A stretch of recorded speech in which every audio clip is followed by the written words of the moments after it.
que ciertamente todos merecemos. La tarde de este lunes 16 de agosto está llena de información importante, relevante, si bien está saturada en la recta final por las cosas que dijo y las que insinuó el señor Mauro Moros en una reciente rueda de prensa con representantes de los corresponsales extranjeros.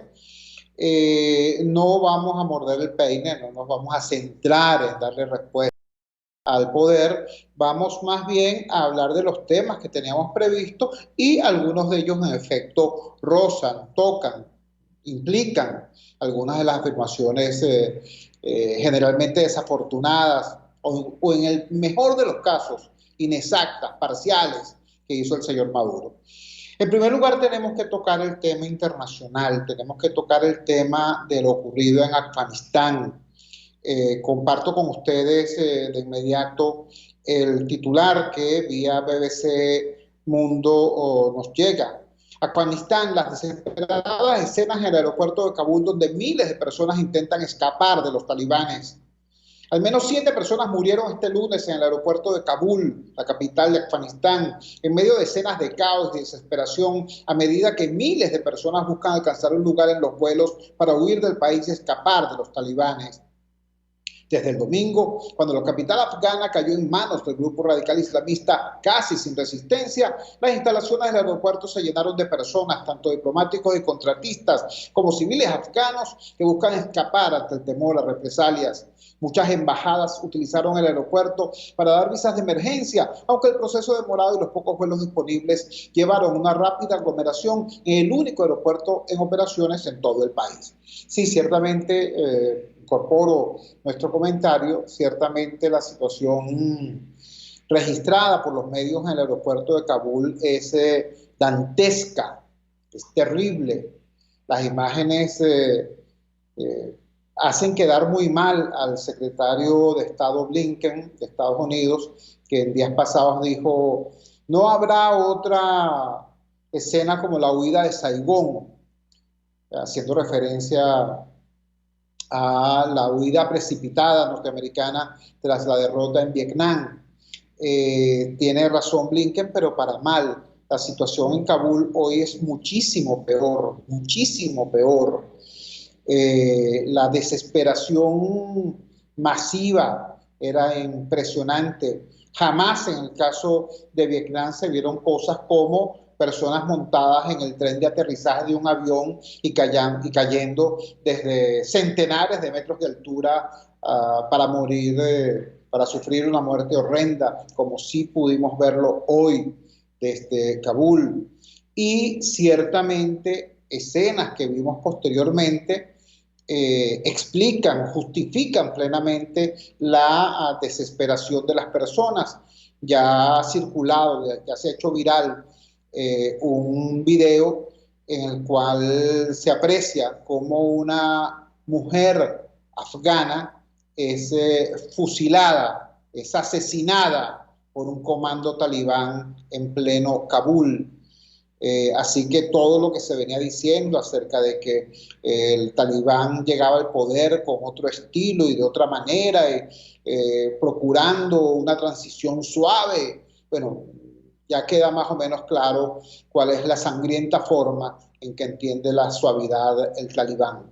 Muy, muy ruda, muy, muy dura la situación en Afganistán. Ahora bien, como nosotros no somos, por cierto, ni afganos ni norteamericanos, ni pertenecemos a ninguno de los países de la OTAN que tengan nacionales allá sirviendo o trabajando, nosotros los venezolanos tenemos que hacer una lectura muy nuestra de lo que está ocurriendo allá.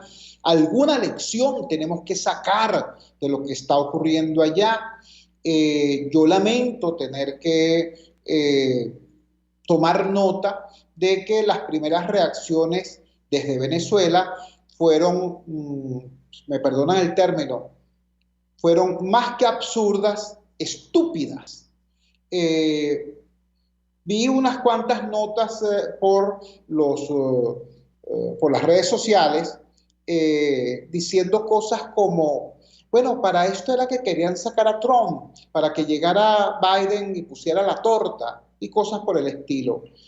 Señores, repito, tenemos que hacer una lectura como venezolanos de esto que está ocurriendo en Irán y ver si es posible para nosotros sacar alguna lección. Por cierto, esto no es descabellado, sacar lecciones de lo que está ocurriendo en Afganistán. Vivimos en un mundo interconectado y, bueno, el mejor ejemplo de esto es la pandemia. Pues.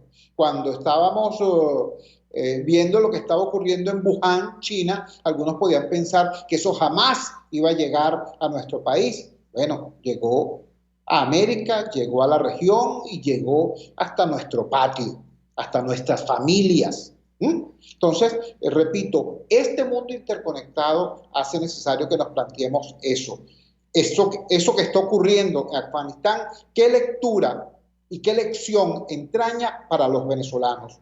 Y no es, por cierto, el tema de que Trump era más gallito que Biden o Biden era más lerdo que Trump. No, señores, yo quiero recordarles que a finales de enero del año 2020, quien firma el acuerdo entre el Departamento de Estado norteamericano y el Talibán, quien cede Afganistán al Talibán, quien se compromete a retirar todas las tropas norteamericanas para mayo de este año, ¿no?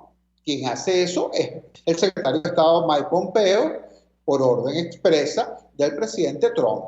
Así que dejemos eso allí como un hecho, ¿entiendes? Y repito, como tampoco somos gringos, no somos republicanos ni demócratas, y ese no es el tema nuestro, repito, ¿qué enseñanza podemos sacar nosotros, los venezolanos, de esta cosa terrible, de esta vergüenza mundial que está ocurriendo en Afganistán? Bueno, yo creo que cada quien debe pensarlo, ¿no? Yo no soy quien para tratar de hacer yo la reflexión que a usted le corresponde. Yo puedo compartir la mía, porque eso es lo que hacemos los ciudadanos, eso es lo que hacemos los activistas de la sociedad civil. Nosotros no bajamos línea, nosotros compartimos información. La lectura que yo le doy a esto, amigos, es la siguiente. En primer lugar, todo proceso de liberación de una dictadura, de un régimen tiránico, de un régimen autoritario, de una narcodictadura, porque por cierto, eso es el Talibán. El Talibán ha financiado toda esta guerra con el dinero del opio, con el dinero de la heroína. ¿Me entiendes? O sea, esos tipos que andan con el tema de la moralidad del siglo XVI, ¿no? Y que le dan azotes a quien perpetra el sexo fuera del matrimonio y cosas por el estilo, esos tipos supermoralistas, ¿no?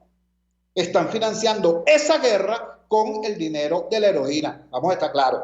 Así que esa es una narcodictadura teológica, por llamarlo de alguna manera, en términos occidentales, en términos venezolanos. Bueno, esos sujetos, si uno quiere salir de una situación de opresión de ese nivel de gravedad, no lo puedes hacer confiando, chico, en hierros prestados.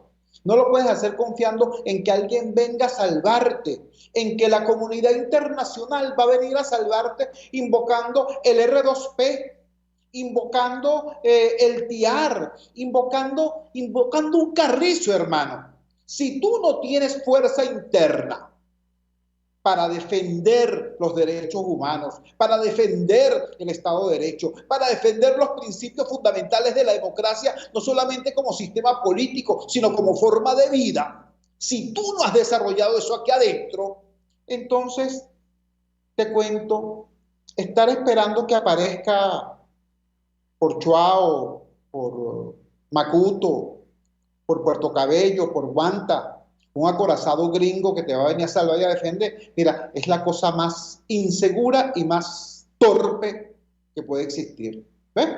Porque lo más probable es que no vengan. Pero si llegaran a venir, mira lo que acaba de pasar en Afganistán. 20 años estuvo la presencia militar norteamericana en Afganistán. Y durante esos 20 años, los opositores al Talibán fueron incapaces de unirse y de construir un referente lo suficientemente sólido, lo suficientemente capaz desde el punto de vista social, desde el punto de vista humano, para enfrentar la hegemonía del talibán. Ya no estoy hablando solamente del tema militar, porque se supone que si tienes el apoyo de Estados Unidos y de toda la OTAN, muy probablemente has podido construir un ejército capaz de enfrentar militarmente al talibán. Pero me estoy refiriendo a la lucha social, a la lucha política, al referente cultural. Pues no vale. 20 años después, ¿no? 17 años después de aquella película de Rambo 3, Rambo 4, no sé cuál, donde peleaba Rambo allá. 20 años después, resulta que apenas se van los gringos, cae una tras otra las 15 capitales provinciales de Afganistán. Y entonces, anteayer, alguien dice, oye, dentro de unos 90 días podría caer Kabul. Al día siguiente, en la mañana, el presidente de Afganistán sale en un avión. Y no han pasado 6 horas cuando el talibán ya está entrando a la capital y declarando el Emirato Islámico. ¿Qué te parece?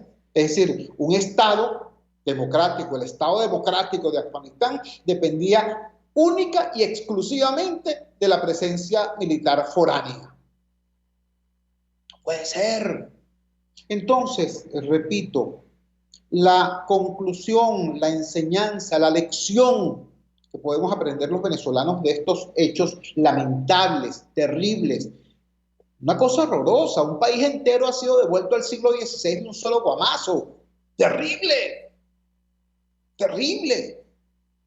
Pero alguna lección tenemos que extraer, y la lección que yo extraigo y que comparto con ustedes es que enfrentar y derrotar a un proyecto de orientación totalitaria no se puede hacer sobre la base simplemente de la ayuda extranjera. Hay que hacerla construyendo acá la fuerza social, la fuerza política, la fuerza cultural que sea capaz de enfrentar y de vencer a ese adversario. Y ojalá que jamás tengas que enfrentarlo también en otro plano distinto, en un plano bélico. Porque lo primero que corresponde hacer es proteger a tu pueblo del horror de la guerra, sobre todo de la guerra civil. Pero, repito, si algo queda claro con el caso de Afganistán, es que dar una pelea de esa naturaleza con hierros prestados es la cosa más torpe, más triste y menos productiva. Yo recuerdo ahorita a la gente que decía hace nada, es que solos no podemos. Caramba, te digo una cosa, como no podemos, es pensando, pretendiendo, soñando con la idea falsa de que otros den las peleas que nosotros tenemos que dar. Y estoy hablando, repito, de la lucha política, de la lucha social, de la lucha de masas, de la lucha que permita a la inmensa mayoría de nuestro país y a todos los países del mundo ver que aquí en Venezuela existe un país que no se cala el totalitarismo. No los sujetos que están allí porque, bueno, hay que hablar con ellos porque los protege Washington y tú sabes, ¿no? Como queremos que nos saquen que nos quiten las sanciones, entonces hay que hablar con estos tipos porque estos son los tipos que están conectados con Washington. No, chicos, eso no puede ser. Eso no puede ser. Y repito, esto tiene que ver básicamente con cuál es el diseño estratégico del país, de la nación venezolana, para salir de este atolladero terrible en que nos encontramos sin pasar por una experiencia tan lamentable, tan costosa, tan dolorosa como la que hoy está viviendo el pueblo afgano. Cuando son las 6:18 de la tarde capitalina, vamos a la siguiente pausa comercial y ya regresamos con muchísimo más de La Fuerza. La fuerza es la unión. Usted escucha Unidad, la fuerza es la unión, con Chuo Torrealba por RCR 750 AM. Puedes seguirnos en nuestras redes sociales. En Twitter, @RCR750. la radio que se ve. Mis amigos, una empresa comprometida y responsable con su personal es una empresa segura, y Produzca es la compañía pionera en Venezuela que ofrece la mayor cantidad de equipos de comprobada calidad para garantizar la seguridad integral de toda la nómina industrial de cualquier empresa. El catálogo de Produzca es inmenso, todo tipo de guantes, cascos, accesorios y productos varios de protección para tu personal. Conoce más de Produzca en www.produzca.com. Produzca, seguridad en tu empresa de los pies a la cabeza. Voz de América. Información precisa, completa, veraz, objetiva e independiente. Directo a tu pantalla.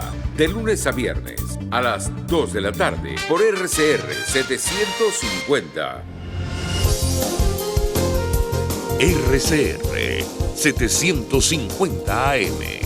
Porque lo bueno une.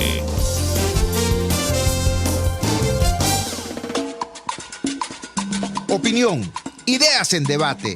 Usted escucha a Chuo Torrealba en Unidad. La fuerza es la unión por RCR. Regresamos a La Fuerza es la Unión. La Fuerza es la Unión es una presentación de Frigoríficos DNIS, el placer de la carne, ubicado en la planta baja del Mercado Municipal de Chacao. Es también una presentación de Supermercado Madrid, ubicado en la calle Páez del municipio de Chacao, diagonal a la Plaza Bolívar. Decíamos al final del segmento anterior que lo hicimos, digamos, enfocado en el tema internacional y concretamente en la inmensa tragedia afgana, que, bueno, para enfrentar con éxito a un proyecto de naturaleza totalitaria, había que construir la fuerza política interna que fuera capaz de hacerlo. En Venezuela se dio un paso interesante en este fin de semana. En ese sentido, se produjo la reunión entre el grupo conocido hasta hace poco como E4 y que ahora se presenta como plataforma unitaria de la oposición, y el gobierno de Nicolás Maduro. Ambos representantes, ambas delegaciones efectivamente se reunieron el pasado viernes en México y ciertamente firmaron un memorándum de entendimiento. Como suele ocurrir en nuestro país, y no solo en nuestro país, en muchas partes también, eso no es un defecto estrictamente venezolano, hay mucha gente que oye hablar del asunto, que se pronuncia sobre el asunto, hasta opinan sobre el asunto y no se han detenido a leer qué carrizo fue lo que se firmó, qué significa eso que se firmó, qué implicaciones tiene y qué hay que hacer en consecuencia. Por eso, como este programa no es para hacer propaganda ni a favor ni en contra de nadie, sino para, repito, compartir información, vamos a hacer una revisión de inmediato del contenido de ese memorándum de entendimiento firmado entre este grupo opositor liderado por Juan Guaidó y el gobierno de Nicolás Maduro. Dice así, y lo vamos a ir comentando mientras tanto. Memorándum de entendimiento. Las partes designadas a efectos de este proceso, como el Gobierno de la República Bolivariana de Venezuela y la Plataforma Unitaria de Venezuela, es significativo esta primera línea, porque revela que los representantes de Voluntad Popular, de la Acción Democrática de Ramos Alud, de Un Nuevo Tiempo y de Primero Justicia, reconocen que el Gobierno de la República Bolivariana de Venezuela es el que estaba representado en México por Jorge Rodríguez, es el gobierno que preside Nicolás Maduro, ¿no? Aquí no se dice que este es un memorándum de entendimiento entre el gobierno de Maduro y el gobierno de Guaidó, no. Entre el gobierno de facto y el gobierno de interino, como se llama. No. Aquí esa ficción se acabó y el G4 reconoce que el gobierno que existe es el gobierno de Maduro. Entonces, repito, las partes designadas a efectos de este proceso, como el Gobierno de la República Bolivariana de Venezuela y la Plataforma Unitaria de Venezuela, bajo el amparo de la Constitución, convencidos de la necesidad de poner el bienestar del pueblo en el centro de atención, atendiendo a los valores superiores del ordenamiento jurídico del Estado venezolano, comprometidos con el fortalecimiento de una democracia inclusiva y una cultura de tolerancia y convivencia política, convencidos de la importancia de promover una cultura de respeto a los derechos humanos y de investigar y sancionar su violación, etcétera, bla, bla, bla. Hemos acordado llevar a cabo un proceso de diálogo y negociación integral e incremental. Esto también es muy importante, esta línea.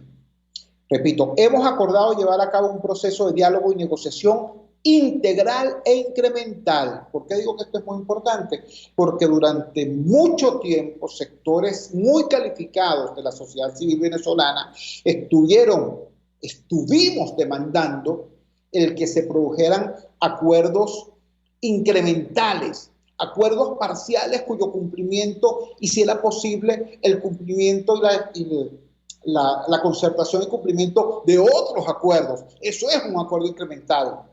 Es una dinámica que se incrementa. Acordamos una cosa, esa cosa se cumple, eso construye una relación y construye la confianza necesaria para que acordemos otra cosa más relevante, más importante y se cumpla también. Eso es un acuerdo incremental. Bueno, la respuesta que recibimos nosotros del G4, cuando digo nosotros me refiero, por ejemplo, al foro cívico, a sectores importantes de la sociedad civil.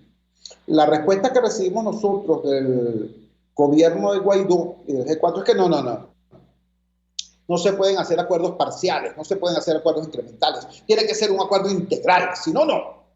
Bueno, resulta que ahora están sentados firmando y acordando una negociación incremental e integral. Descubrieron que se puede caminar y mascar chicle al mismo tiempo. Descubrieron que el acuerdo puede ser integral en su vocación, en su aspiración, e incremental en su progreso. ¡Wow! Aplausos. Repito entonces, hemos acordado llevar a cabo un proceso de diálogo y negociación integral e incremental basados en una agenda, formato y pautas acordados por el gobierno de la República Bolivariana de Venezuela y la Plataforma Unitaria de Venezuela, de manera previa al inicio de las conversaciones en la Ciudad de México, capital de los Estados Unidos mexicanos, cuya agenda es lo siguiente. Aquí también hay un detalle importante y quiero llamar la atención de ustedes sobre este aspecto. Repito lo que nos está diciendo este memorándum de entendimiento firmado por el G4 y por el gobierno de Maduro.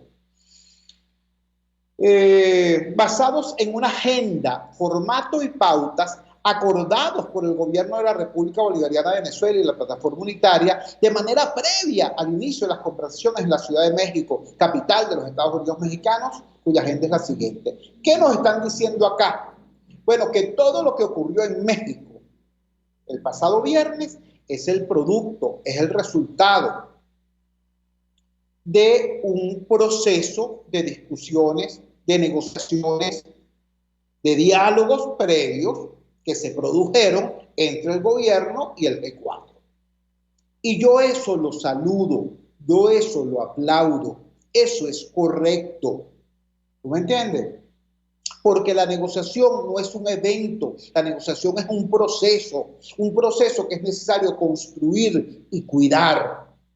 Y una de las maneras de cuidarlo es hacerlo con la discreción necesaria. Eso es lo que nos está diciendo este párrafo. Todo lo que se hizo allí, todo lo que se redactó, todo lo que se firmó, todas las pautas y las agendas que allí se establecieron son resultados, repito lo que dice acá, acordados por el gobierno y la Plataforma Unitaria de manera previa al inicio de las conversaciones en la Ciudad de México. Repito, yo aplaudo esto. Me parece que es lo correcto y lo serio. Ahora bien, fíjense ustedes qué detalle, ¿no? Qué detallazo. Esto lo que quiere decir es que ustedes recuerdan cuando Fede Cámaras hizo su asamblea anual hace días, que como hicieron todos los años de hace como 30 años, Fede Cámaras invitó al gobierno a su asamblea, al acto de instalación, y en esta ocasión el gobierno extrañamente aceptó la invitación y enviaron a Delcy Rodríguez. ¿Qué fue lo que pasó? Bueno, un gentío del G4, un gentío del gobierno interino, de Guaidó y sus fans, ¿no? La llamada nómina, estos supuestos influencers que escriben, bien sea por encargo o bien sea ad honorem, de acuerdo a las pautas que fija el guaidosismo.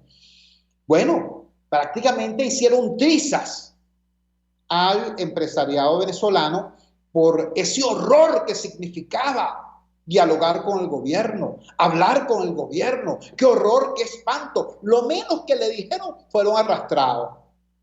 Pero ¿qué nos está diciendo a nosotros este párrafo? Que mientras ellos estaban injuriando a Fede Cámaras, por otro lado, ellos se estaban reuniendo en privado con el gobierno, estableciendo los términos, puntos, pautas y agenda de esta reunión. Entonces, yo lo que quiero decirles es que no se puede ser tan fariseo en la vida. No se puede ser tan farsante en la vida. Si quieren, en primer lugar, reconstruir confianza, si quieren, en primer lugar, reconstruir credibilidad, si quieren recuperar algo del respeto que les ha perdido la población, repito, no pueden ser tan fariseos en la vida. Tú no puedes prácticamente linchar en la plaza pública a la directiva de Fede Cámaras por el supuesto pecado de estar hablando con el gobierno, cuando tú tienes meses hablando con el gobierno, preparando precisamente la reunión de Ciudad de México. ¿Entiendes? Puse el anterior ejemplo, el tema de los acuerdos incrementales. Hace, ya más de un año, la sociedad civil venezolana, corrijo, voces de la sociedad civil venezolana le propusieron al gobierno y a Guaidó, al gobierno y a la Asamblea Nacional, que entonces estaba vigente todavía, la electa en el año 2015. Le propusimos un acuerdo parcial, ¿no?, para mejorar, para paliar los efectos de la crisis eléctrica en estados gravemente devastados por el tema de los apagones, como Táchira, Zulia, Miranda y Nueva Esparta. Nos dijeron, no es posible eso. Esos acuerdos parciales lo que hacen es quitarle presión a la dictadura. Chicos, no es presión a la dictadura, es quitarle presión a la gente, hermano. Es darle a la gente un poquito de oxígeno, de aire, para que pueda respirar, para que pueda trabajar, para que pueda producir y hasta para que pueda protestar. Ah, bueno, pero en aquel momento dijeron, no se puede hacer acuerdos incrementales.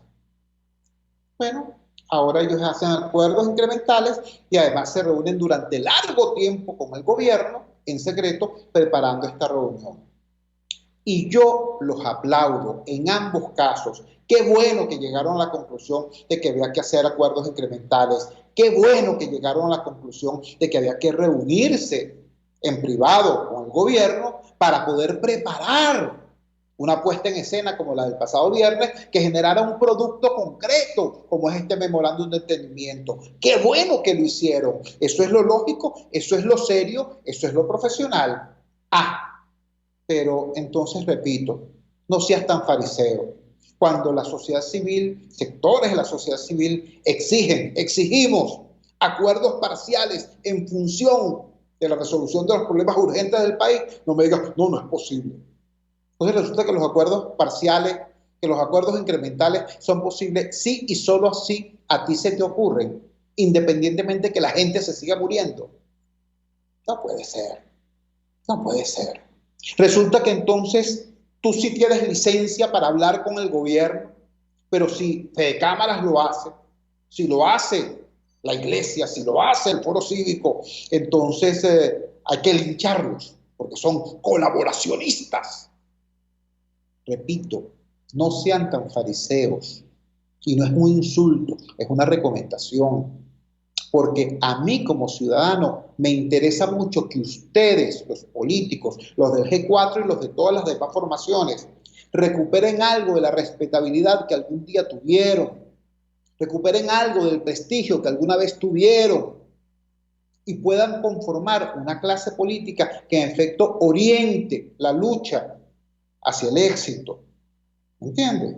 Entonces, eso a propósito de este punto del memorándum de entendimiento. Hemos acordado llevar a cabo un proceso de diálogo y negociación integral e incremental basado en una agenda, formato y pautas acordado por el gobierno de la República Bolivariana de Venezuela y la Plataforma Unitaria de Venezuela de manera previa al inicio de las conversaciones en la Ciudad de México, capital de los Estados Unidos mexicanos, cuya agenda es la siguiente. Voy con la agenda. 1. Derechos políticos para todos. 2. Garantías electorales para todos. Cronograma electoral para elecciones observables. 3. Levantamiento de las sanciones. Restauración de derechos activos. 4. Respeto al Estado constitucional de derecho. 5. Convivencia política y social, renuncia a la violencia, reparación a las víctimas de la violencia. 6. Protección de la economía nacional y medidas de protección social al pueblo venezolano. 7. Garantías de implementación, seguimiento y verificación de lo acordado. Ojo con esto. Estos son los 7 puntos de la agenda que están incluidos en el memorándum de entendimiento firmado por el G4, llamado ahora Plataforma Unitaria, y el gobierno de Maduro. Me parece que los 7 puntos corresponden, que los 7 puntos están bien, que los 7 puntos son pertinentes, pero me llama la atención algo. De los 7 puntos, solo uno tiene que ver con la gente. Todos los demás tienen que ver con la clase política. Se los repito. 1. Derechos políticos para todos. 2. Garantías electorales. 3. Levantamiento de las sanciones. 4. Respeto al Estado de Derecho. 5. Convivencia política y social, renuncia a la violencia, etc. 6. Por fin, protección de la economía nacional y medidas de protección social al pueblo venezolano. La 6. Y 7. y final, garantías de implementación, seguimiento y verificación de lo acordado.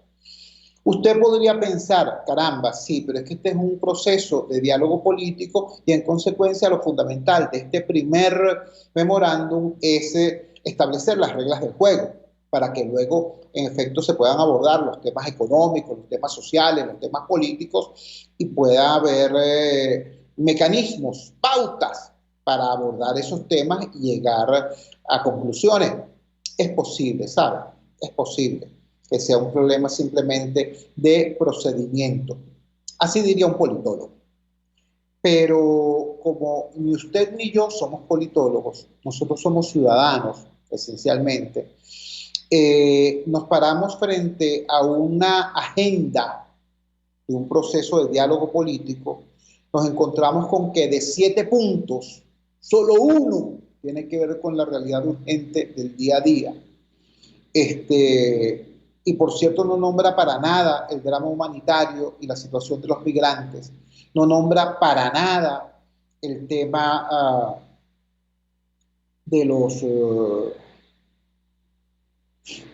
¿cómo decirlo sin que suene feo?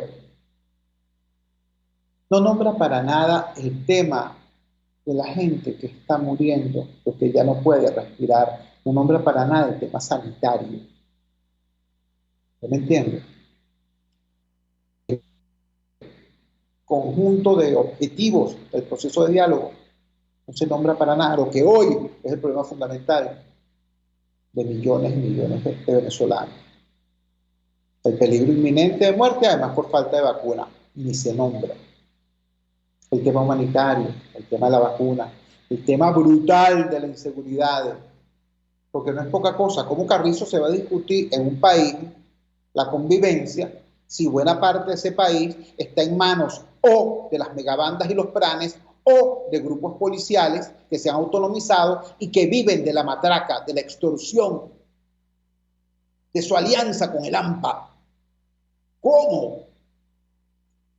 Bueno, no, eso no se nombra, eso no se toca.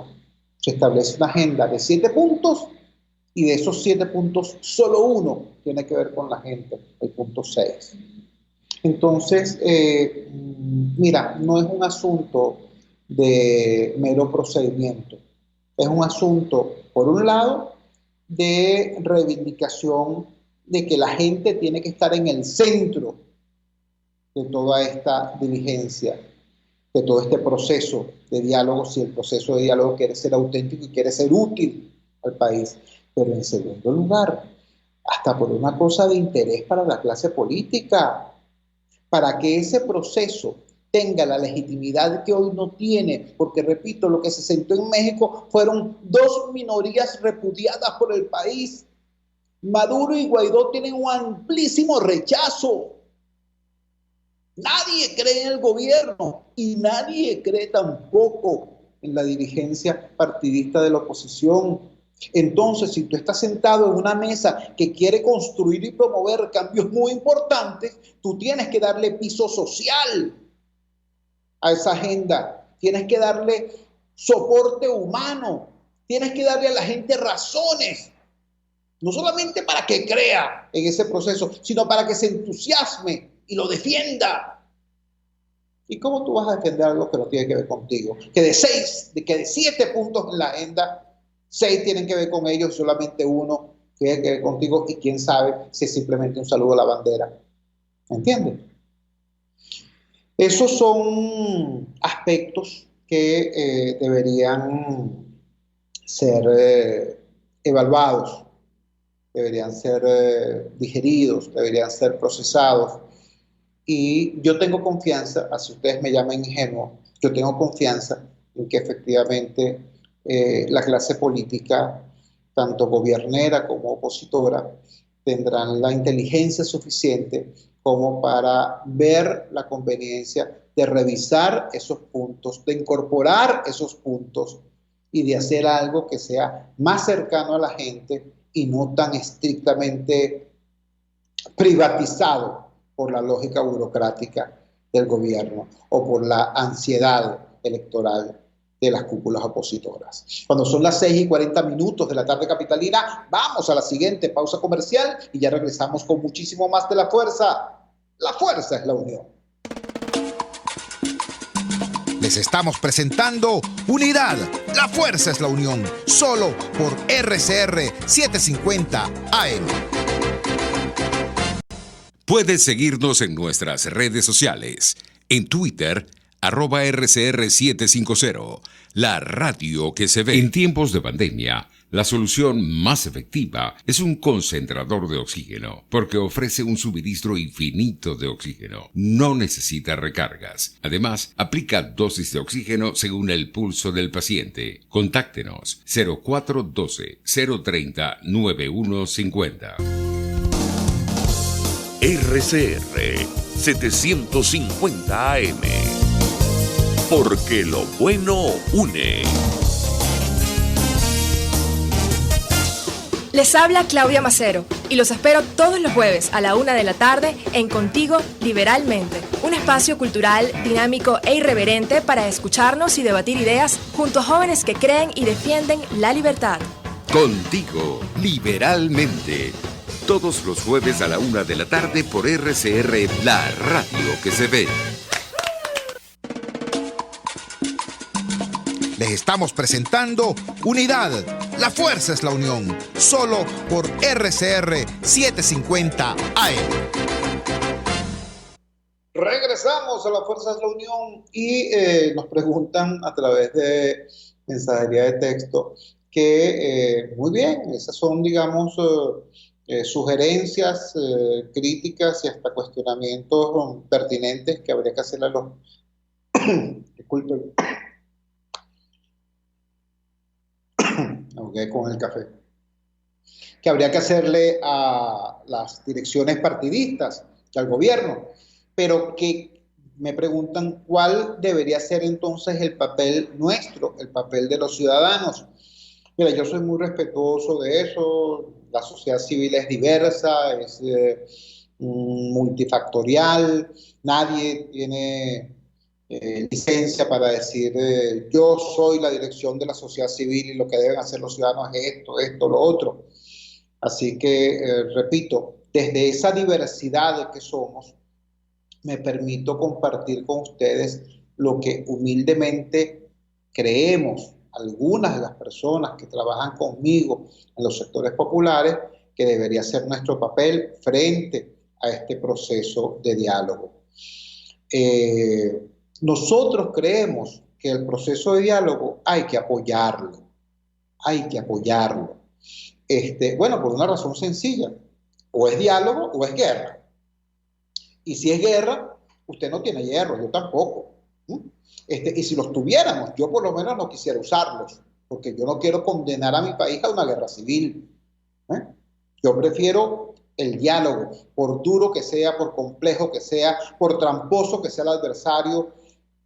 Yo prefiero el diálogo como uno de los caminos, como uno de los instrumentos de lucha democrática que se pueden utilizar. Así que yo creo que el diálogo hay que apoyarlo. Ojo, ¿apoyarlo cómo, caballero? Yo creo que en esto debemos tener nosotros una mirada distinta y humilde.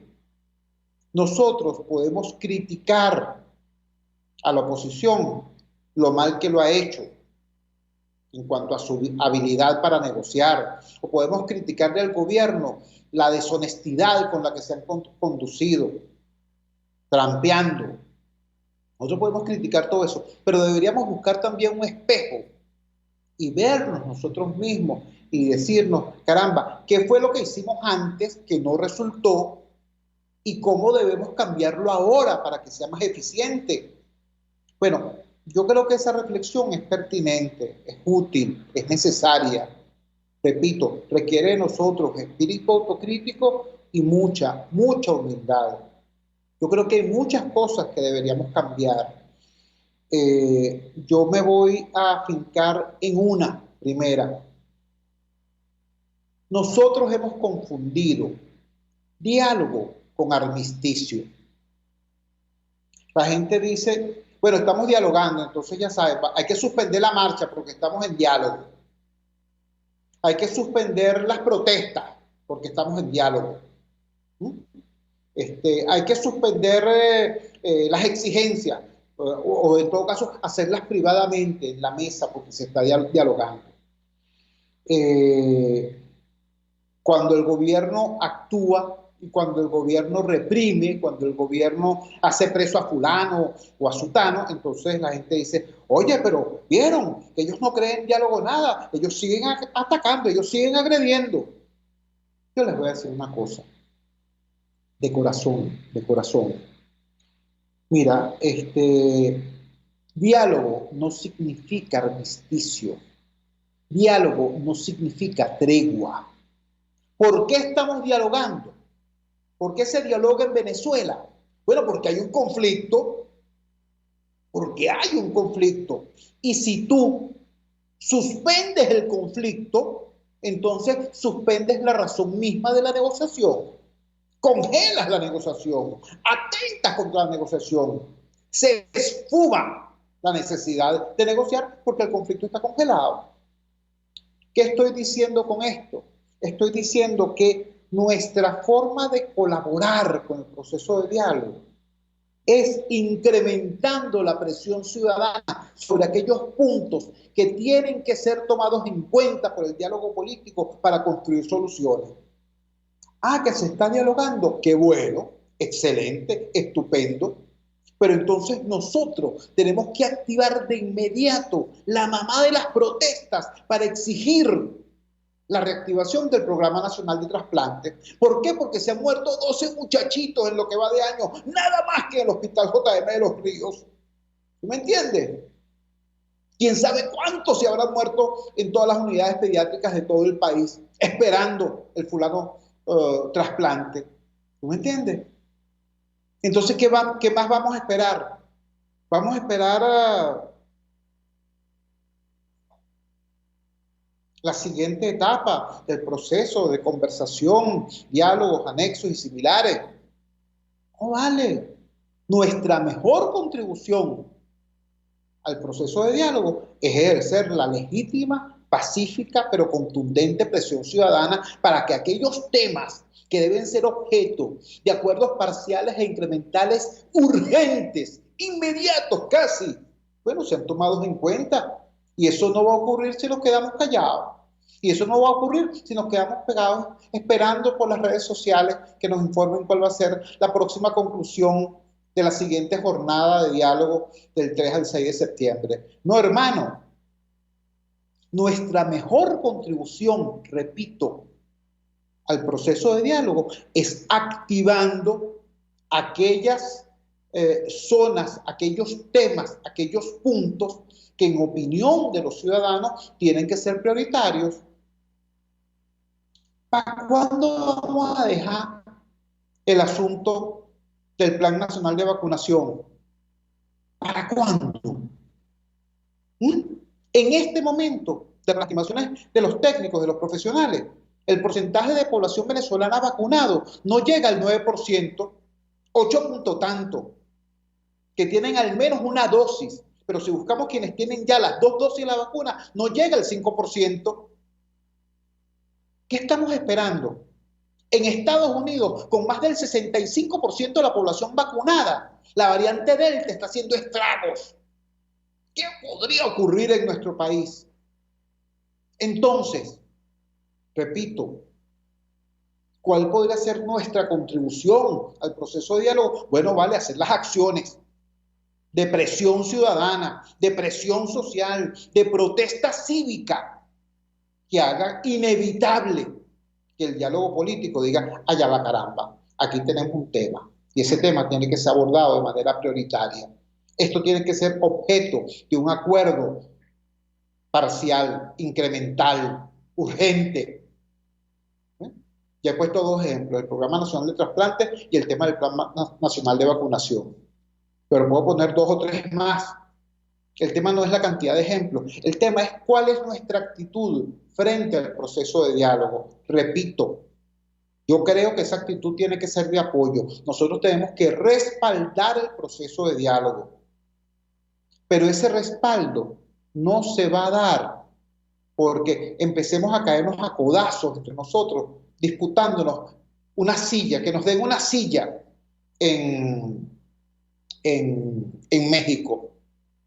No vale, yo por lo menos no quiero una silla en México, porque yo conozco cómo es esa dinámica. Te dan la silla y después te dicen, una vez que estás adentro, bueno, ya sabes, esto tiene una lógica, esto tiene unos tiempos, más bien ayúdanos a que la gente entienda que la cosa es poco a poco. Están hablando con alguien que conoce al monstruo por dentro. Entonces, yo no quiero una silla en México. Yo quiero una silla frente al Hospital de Niños JM de Los Ríos. Ahí sí la quiero. Yo quiero una silla frente al Ministerio de Salud, aquí en las Torres del Silencio. Ahí sí la quiero. ¿Ves? Yo quiero una silla allí donde haya falta. Silla, taburete, X. Lo que haga falta para pararse y decir unas cuantas cosas. Allí, frente a esos espacios donde hay que levantar la voz ciudadana exigiendo soluciones, exigiendo que el diálogo político sea el espacio para construir el acuerdo vinculante entre quienes tienen la necesidad y quienes tienen los recursos para resolverla. Ese es nuestro papel. Repito, yo estoy dispuesto. Yo, como ciudadano, como hombre de a pie, como venezolano que trabaja y que lucha en los sectores más humildes del país, yo estoy dispuesto a apoyar, claro que sí, el proceso de diálogo.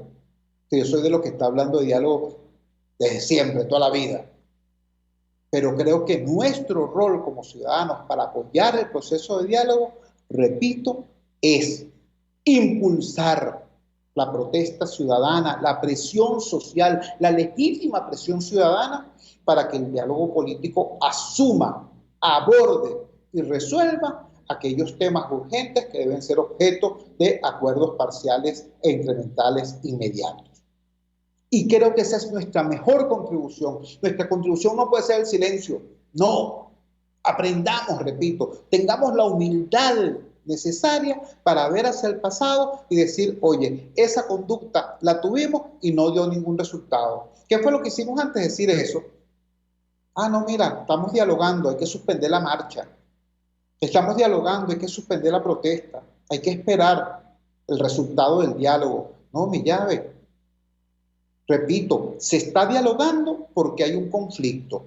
Si tú congelas el conflicto, estás diluyendo la negociación misma, las razones para negociar, las razones para dialogar. En consecuencia, nuestra mejor contribución al proceso de diálogo, es la activación de la presión ciudadana pacífica, democrática, zanahoria, llámala como quiera, come flor, como tú quieras, pero tiene que ser una presión social clara, que ponga de relieve aquellos temas que son bypaseados, porque ellos están muy ocupados hablando del cronograma electoral, ¿no? Quítame las inhabilitaciones a fulano y a sutano, devuélvele la tarjeta al partido tal. Esas son las prioridades de ellos. Y los muchachitos se siguen muriendo en el hospital JM de Los Ríos. ¿Me entienden? Y los jubilados tienen que seguir escogiendo qué hacen con la pensión de miseria que reciben. Si compran mortadela o si compran el losartán. ¿Tú me entiendes? Entonces, creo que quedó claro cuál es el tipo de contribución que yo creo que debemos darle efectivamente al proceso de diálogo desde el ámbito ciudadano, desde la sociedad civil. Cuando son las 6:54 de la tarde capitalina, vamos a la siguiente pausa comercial y ya regresamos con muchísimo más de La Fuerza. La fuerza es la unión. Les estamos presentando Unidad, la fuerza es la unión, solo por RCR 750 AM. Puedes seguirnos en nuestras redes sociales. En Twitter, @RCR750, la radio que se ve. Y ahora quiero hablarte de Comercializadora Prada. Y ya de solo nombrarlo se me hace agua la boca, porque Comercializadora Prada son los más frescos quesos y embutidos que te llevan a tu casa. Todos los quesos, todos los embutidos. Y como cuentan con proveedores exclusivos, te resulta mucho más económico. Llámalos ya, 0424-134-6035, en Instagram wprada.ve. Comercializadora Prada, todo en quesos y embutidos con la mejor relación precio-sabor. Un espacio que analiza y debate la coyuntura política, económica y social de nuestro país. Acompañe cada mañana a la periodista María Alejandra Trujillo en Palabras más, palabras más, palabras menos. Palabras más, palabras menos. Informes, entrevistas, análisis y discusiones sobre los temas de actualidad. Es lo que más te puedo dar, es lo de siempre. Palabras más, palabras menos. De lunes a viernes, de 7 a 8 de la mañana, por RCR 750 AM. Palabras más, palabras más, palabras menos.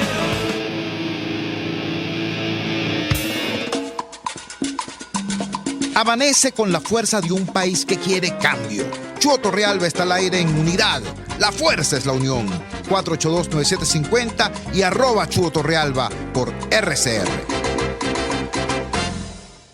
Regresamos a La Fuerza es la Unión y quiero dedicarle estos minutos finales del programa a un tema que tiene más que ver con nosotros mismos que con el personaje al cual se refiere la noticia. El personaje es Freddy Guevara.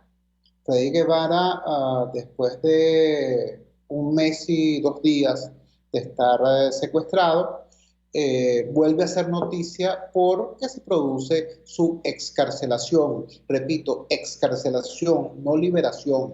A él lo sacan de las rejas, pero no está en libertad. Casa por cárcel sigue siendo cárcel. Y sigue estando entonces en las coordenadas opresivas de un proceso judicial absurdo. Pero ciertamente lo sacan de la cárcel. Yo creo que deberíamos todos un poco purungarnos el alma a propósito de lo que ha ocurrido con Freddy Guevara. Y ojo, ustedes saben que son muy pocas las coincidencias en términos tácticos que yo puedo tener con Freddy y con la gente que como él ha transitado ciertos caminos en los últimos tiempos. Yo no me rasgo las vestiduras por esas posiciones políticas, ni mucho menos. Pero Freddy Guevara es un luchador contra el proyecto totalitario. Freddy Guevara es una persona que se las ha jugado en ese sentido. Forma parte del conjunto de los recursos humanos con que cuenta Venezuela para tratar de construir un futuro distinto. Caramba, y hace 30 y piquito de días, cuando fue secuestrado, yo me alarmé profundamente por la reacción inadecuada, por la reacción de mala sangre, de baja estofa que tuvieron algunos elementos en las redes sociales, burlándose de esa persona, burlándose de ese dirigente político y, caramba, prácticamente celebrando su prisión. Lo más asombroso de todo es que quienes estaban haciendo eso eran personas que se decían de oposición. En ese momento yo levanté mi voz y dije, discúlpenme, pero eso lo que da es asco. ¡Asco! Este ya no es un tema sencillamente político, es un tema ético. Entre la víctima y el perseguidor, yo tengo que estar siempre con la víctima, ¿vale? Sobre todo en un esquema de combate contra un proyecto totalitario. Yo puedo tener diferencias, sí, pero esas diferencias palidecen cuando lo que se plantea es la solidaridad. Bueno, vale, acaba de ocurrir algo similar un mes después, esta vez a propósito de la libertad. Se logra la excarcelación de Freddy Guevara y los comentarios que se levantan desde algunos ámbitos son, bueno, ¿y por qué Freddy Guevara? ¿Y por qué no salen otros que tienen más tiempo presos? ¿Viste? Eso es un show. ¿Viste? ¿Y por qué sale él? ¿Y por qué no sale fulano? Yo les voy a decir lo siguiente. En la tumba, en el SEBIN, en el helicoide, en la DGCIN, no hay un taxímetro, ¿no? No hay un reloj que esté llevando la cuenta de la antigüedad del preso tal o del preso cual. Plantear las cosas de esa manera no solamente es inadecuado, sino que es absolutamente irrespetuoso. Freddy Guevara nunca debió estar preso, como no deben estar presos ninguna de las personas que estén allí en razón de su conciencia, en razón de sus opiniones políticas, en razón de sus planteamientos sobre el presente y el futuro del país. Nosotros tenemos que exigir la libertad de todos los presos políticos, pero tratar de colocar la libertad de unos por encima como menos deseable que la libertad de otros, wow, es algo sencillamente canallesco. Yo quiero alertar una vez más, porque repito, no es un tema político partidista, es un tema ético, ¿vale? Es un tema de la calidad del alma. No sé si se dan cuenta, pero los están poniendo a razonar como chavistas. Ustedes no se dan cuenta que hay señores del PSUV en este momento que dicen, sí, cómo no, fue muy mala la trampa que nos hicieron en las elecciones primarias del PSUV. Cuando se lo hacemos nosotros, la oposición está bien, pero entre nosotros no puede ser. ¿Saben cómo se llama eso? Eso se llama relativismo moral. Bueno, esa es la misma posición de quienes dicen, yo soy solidario con los presos políticos, a menos que el preso político no sea de mi agrado. Porque si no, entonces le caigo encima y empiezo a desprestigiar a lo que esté preso. Es lo que acaba de pasar con Freddy Guevara. Yo, una vez más, extiendo mi palabra de solidaridad al expreso político Freddy Guevara. Celebro su excarcelación, espero y exijo su libertad plena y la de todos los presos políticos venezolanos. Y además, a propósito de esta cosa, de este pantano del cual estamos hablando, yo deseo de verdad, de corazón, que cada vez seamos más los venezolanos que pensemos como demócratas y no como chavistas de oposición. Sí, pues hay que decirlo así. Hay chavistas de gobierno y chavistas de oposición. Es decir, hay sectarios de aquel lado y sectarios de este lado. Hay intolerantes de aquel lado e intolerantes de este lado. Hay irrespetuosos de aquel lado e irrespetuosos de este lado. Hay gente que se burla de los presos políticos estando de aquel lado y hay gente que se burla de los presos políticos estando de este lado. Repito, yo deseo firmemente que cada vez seamos más los venezolanos que pensemos como demócratas y no como chavistas, bien sea de franela roja, blanca, verde, anaranjada o cualquier color. Cuando son las 7:03 de la noche capitalina, nos despedimos. Trabajamos para ustedes en la dirección general de la emisora Jaime Nestares, al frente de los controles estuvo Víctor Mejía. Habló para ustedes de su amigo, comunicador popular, activista social, ciudadano en lucha por la democracia y por la libertad, Jesús Chuo Torrealba. Ahora más que nunca, fuerza Venezuela, porque la fuerza es la unión. La fuerza de la unión fue una presentación de frigoríficos NIS, el placer de la carne, ubicado en la planta baja del mercado municipal de Chacao. Fue también una presentación de Supermercado Madrid, en la calle Páez de Chacao, diagonal a la Plaza Bolívar. Cuídense muchísimo, nos encontramos mañana, si Dios quiere.